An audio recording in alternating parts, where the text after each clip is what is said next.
मित्र राजमाता जिजाऊंचा जन्म बुलढाणा जिल्ह्यातील सिंदखेड येथील लखुजीराव जाधव व म्हाळसा राणी यांच्या या राजघराण्यात 12 जानेवारी 1598 रोजी झाला. राजमाता जिजाऊ या सर्वसाधारण स्त्री कदापि नव्हत्या. जिनं प्रत्येक मावळ्याच्या रक्तात स्वाभिमान मिळवला, जिनं प्रत्येक मावळा हा शिवबा घडविला, जिनं पत्नी म्हणून वेळोवेळी शहाजी राजांना धीर दिला, जिनं शिवबाच्या मातृत्वाबरोबर गुरुत्वही स्वीकारले, ती माता साधारण कशी? माता ही खरंच एक कलावंत असते. तिने दिलेले ज्ञान हे एखाद्या ग्रंथापेक्षाही पवित्र आणि प्रभावशाली असते. राजमाता जिजाऊंनी शिवबांना इतके शिक्षण दिले की त्यांनी स्वराज्य हे स्थापनच केले. राजमाता जिजाऊ या दैववादी नाही तर प्रयत्नवादी होत्या. म्हणूनच उत्साहीपणा, नीतिमत्ता आणि बुद्धिमत्ता यांचा सुरेख संगम म्हणजे राजमाता जिजाऊ. खरं तर तो काळच महाभयंकर होता. लोकांनी गुलाम व्हावे, आदिलशाही निजामशाहीची चाकरी करावी, मनसोक्त वतनदार व्हावे, अन्यायी माणसाने आपल्याच माणसांची घरे लुटून त्याचा हिशोब शत्रूलाच द्यावा. कलाकारांनी आपल्याच माणसांची फजिती रंगून रंगून शत्रूलाच सांगावी. हे सगळं महाबाय होतं. त्यावेळी या अत्याचाराविरुद्ध लढणारा शूर व्हायचा होता. त्यासाठी संस्कारही तसेच हवे होते. त्या जिजामाताच जाणून होत्या.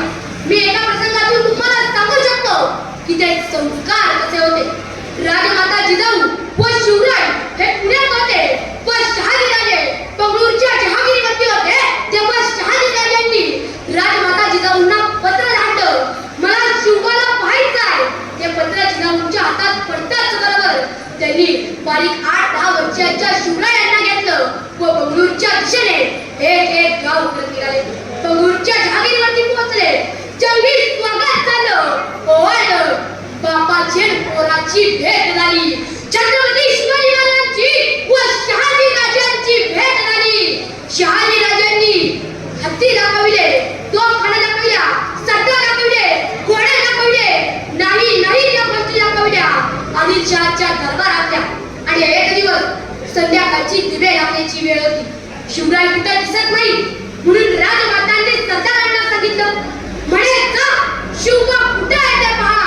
सरदार जितक्या वेगाने गेला तितक्याच वेगाने परत आला आणि म्हणाला, राजमाता जिजाऊ महाराणी साहेब, तुमचा शिवबा पलीकडच्या खोलीत बापाच्या पगडीला बसले.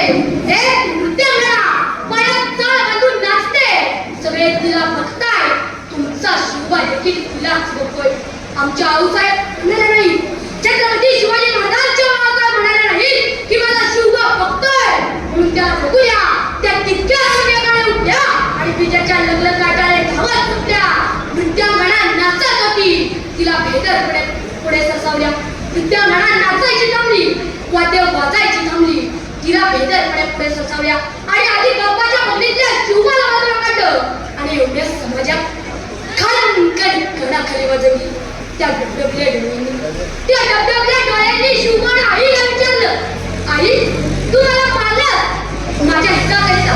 मी माझं हित जाणतो आई, पण एक सांग, या नगरीचा राजा आदिलशहा बघतोय, सरदार बघताय, राजपूत बघताय. एवढंच काय आई, माझा जन्मदाता बाप देखील या बाईला बघतोय. मग तुझ्या शिवबाने बघण्याचं कारण काय आई? त्यावेळी जिजाऊ जे होत्या ते स्वराज्य होण्यासाठी फार महत्वाचं होतं. त्या म्हणाल्या, साऱ्या समाजाला पाहिलं तर पाहू दे त्या बाईला, पण माझ्या शिवबाला न बघण्याचं कारण आहे की मला शिवबा घडवायचा आहे. तो स्वराज्यातल्या बाया नाचवणारा नाही तर बाया वाचवणारा घडवायचा आहे.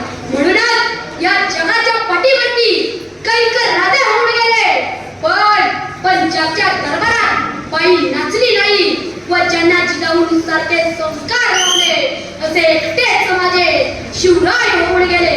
असे एकटेच माझे शिवराय होऊन गेले.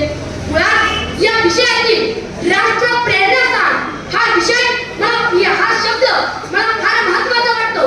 कारण शून्यातून स्वराज्य कसं निर्माण करायचं हे आम्हाला राजमाता जिजाऊ महासाहेबांनी